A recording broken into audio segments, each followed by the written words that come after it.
We are continuing to follow new developments on the investigation into suspended Fort Hood OBGYN Major Blaine McGraw. Now, while the case has caught the attention of lawmakers in both Texas and Hawaii, attorneys representing McGraw's former patients are calling on Texas congressional leaders to take action.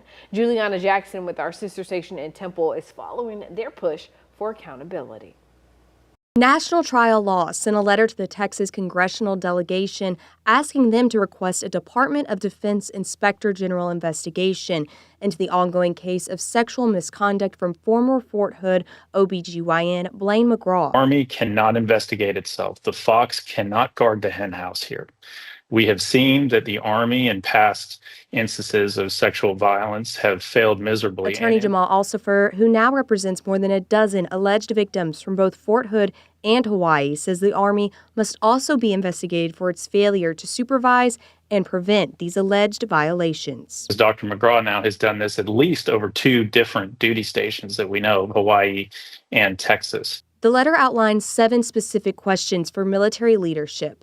Among them, the letter asks, will the DOD investigate the chain of command's role in addressing patient complaints? Has the Army notified the Texas Medical Board of McGraw's suspension?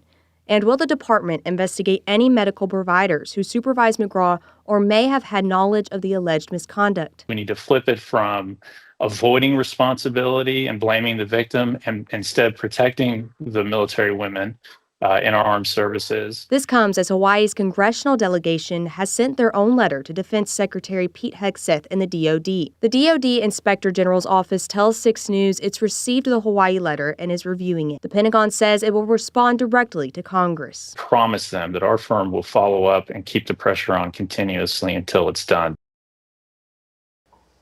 Oh, that was Juliana Jackson reporting. Now, McGraw is now in the Bell County Jail. His arrest came after Fort Hood officials say he violated conditions put in place by his commander.